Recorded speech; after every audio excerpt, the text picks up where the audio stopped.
The History of Jim Henson, from the Muppets to Labyrinth and everything else in between, by Ben Ross.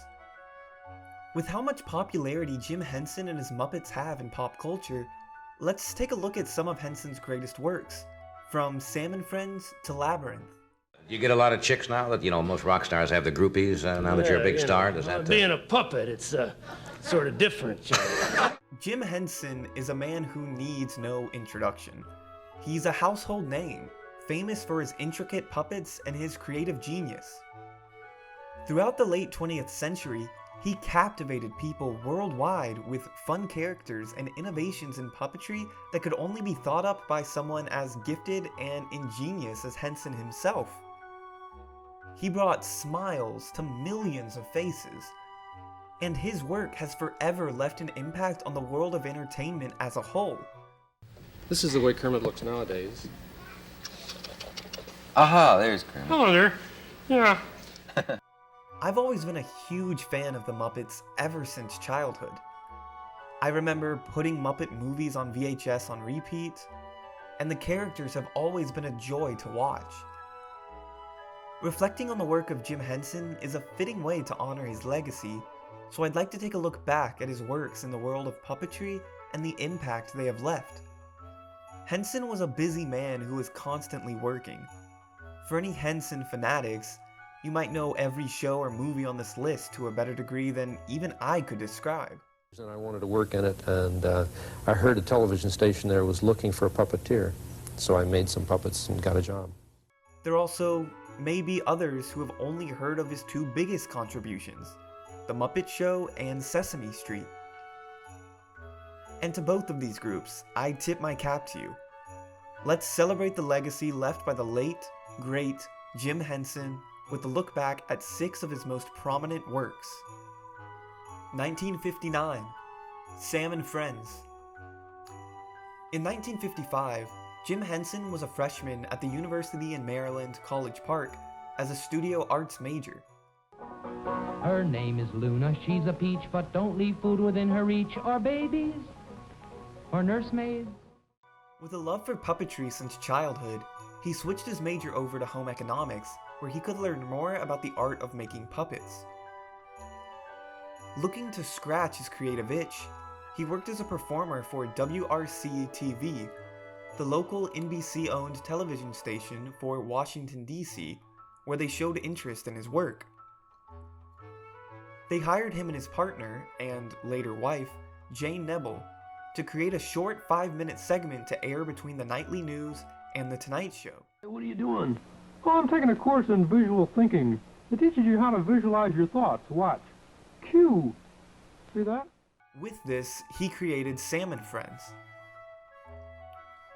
Sam and Friends allowed Jim Henson to experiment with puppetry on television, finding innovative ways to make them come to life on the small screen. The show mostly involved the titular Sam and his friends lip-syncing to various songs, and Henson learned to add humor and puns into his work as time went on. But first we'd like to tell you about our organization. What organization? Muppets Incorporated, of course. The puppets used for the show were the precursor to the Muppets we know and love today, with one member of the supporting cast being an unrefined version of Kermit the Frog, who was only a lizard-like character here. Sam and Friends proved to be successful and ran on weeknights from May 1955 to December 1961, until Henson left WRC-TV for greater things. 1969, Sesame Street. No one had ever seen anything like it. I wanted to capture the family aura. Hi, Bert! Ernie! Sesame Street was a turning point for Jim Henson and his fledgling team. In the 1960s, television producer Joan Gans Cooney was looking to develop a children's program by the name of Sesame Street that could mix the addicting aspects of TV along with educating kids. By this time, Henson and his new company, Muppets Inc., were gaining recognition for their work in creating commercials and appearing on variety shows. Hey, you ding-a-ling, you've only got one nose. Two noses? They created commercials for companies like Wilkins Coffee, Frito-Lay, and others that would show different Muppets using slapstick violence they would soon be known for. Henson's work caught the attention of Cooney, who was impressed with his work and offered for him and his team to work on the show full-time.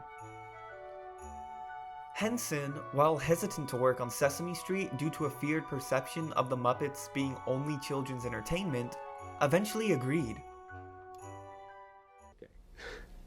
Back in 1968, I was asked to take part in an experiment to see if you could use television to teach preschool children. Henson's work on Sesame Street soon turned out to be the key to success for the show. With Muppets like Bert and Ernie, Big Bird, and Oscar the Grouch, the show changed children's education forever with its simple but effective method of taking a school curriculum and mixing it with puppetry. All of this adds up to a show that has left an impact on kids worldwide and gave Jim Henson the kick he needed to leave commercials behind and begin a career in the industry. I love the whole idea of taking commercial techniques and applying them to a show for kids. 1976, The Muppet Show.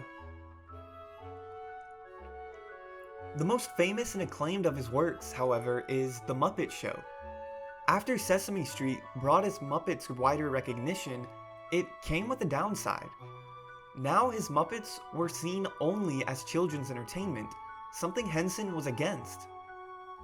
To combat this, he released two specials with the Muppets that are considered pilots for the series, The Muppets Valentine Show and The Muppet Show Sex and Violence.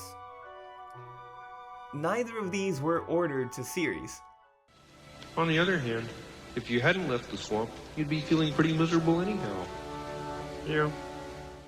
By 1975, Henson was hired to work on the first season of the fledgling Saturday Night Live, where he produced multiple fantasy comedy skits titled The Land of Gorch.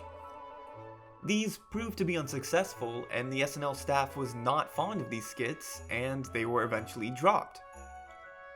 But even with the failure that Land of Gorch ended up being, working on Saturday Night Live proved to be beneficial to Henson, as it gave him the knowledge on how to run a weekly live show. I just didn't recognize us. Oh, that's very strange, because they all know and love us. Everybody loves the Muppets. He used this knowledge to help him start The Muppet Show in 1976, which premiered to critical and commercial success.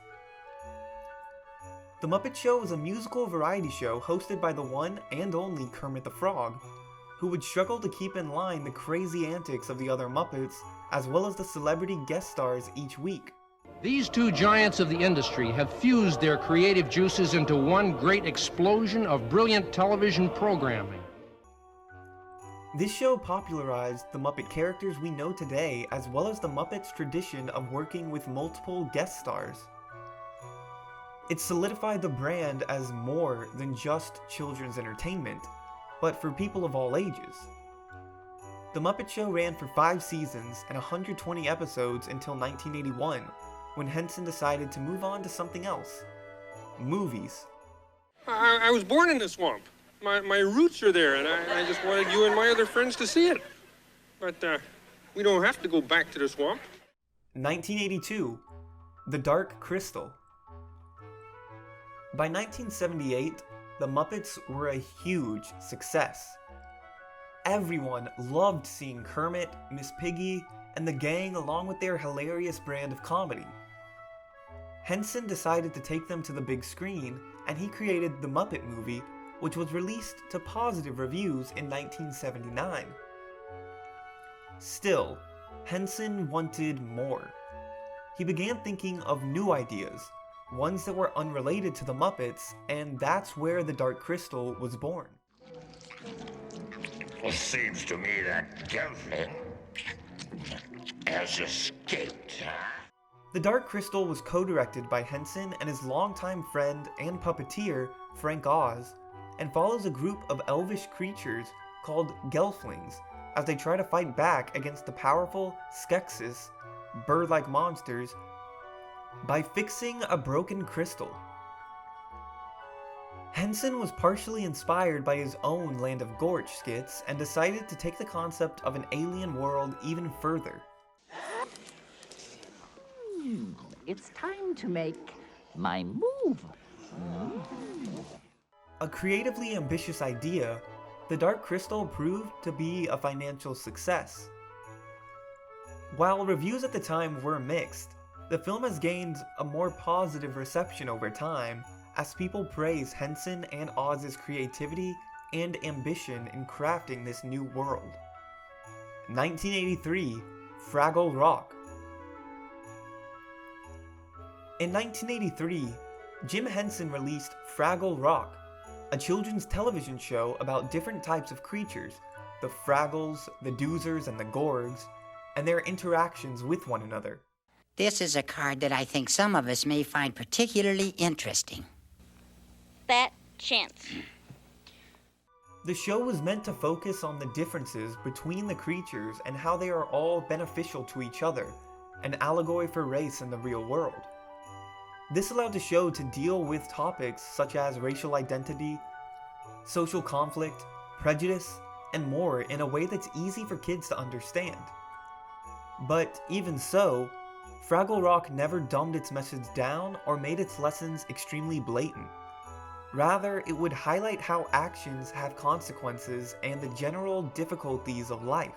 Well, Mookie, I think Red's trying to be you. But why? Why? This was Henson's goal, and this is what made the show so popular. When it premiered, it was given positive reviews for its fun, colorful world and its tackling of real-world issues. Jim Henson also designed the show specifically for it to be released internationally so other countries could have their own version of the show that wasn't just dubbed or subtitled.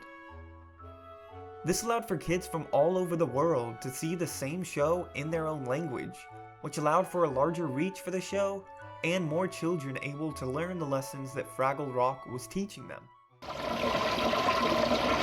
Well, Wendell, no one knows why the water disappears. It's just always been that way.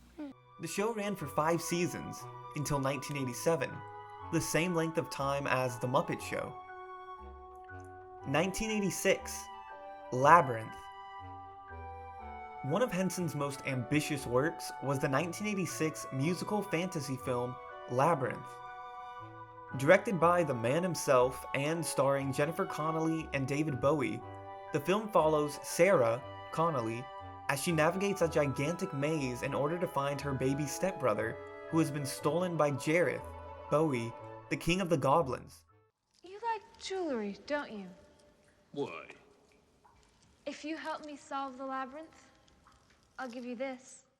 The film came about after The Dark Crystal, when Henson decided he wanted to do something less dark, but just as creative. Unlike Crystal, he also wanted to include a mix of human cast and puppets, and was able to convince David Bowie to play the lead antagonist as well as create original music for the film. Labyrinth premiered in June 1986 and was, sadly, a critical and commercial failure. Who's there? Me. Yeah. Oh, it's you. You'd think that the idea of David Bowie starring in a film with Muppets would be enough to draw people in, but the film just wasn't appealing enough to the general public. Reception was more divided, with critics either loving or hating the story and the performances. Still, the film was enough to launch the career of Connelly, and years later, the film has been reevaluated and appreciated more as a cult classic, similar to The Dark Crystal. Oh, get out of my way! I will be. I'm sworn to do my duty. The initial reception to the film negatively affected Henson, who was demoralized by the outcome. Still, Henson went on to make more works with the Muppets until his death in 1990, and his work is now all seen as groundbreaking creatively. Henson made many other works besides these 6 shows and movies, and nobody could ever replicate the genius mind that is Jim Henson.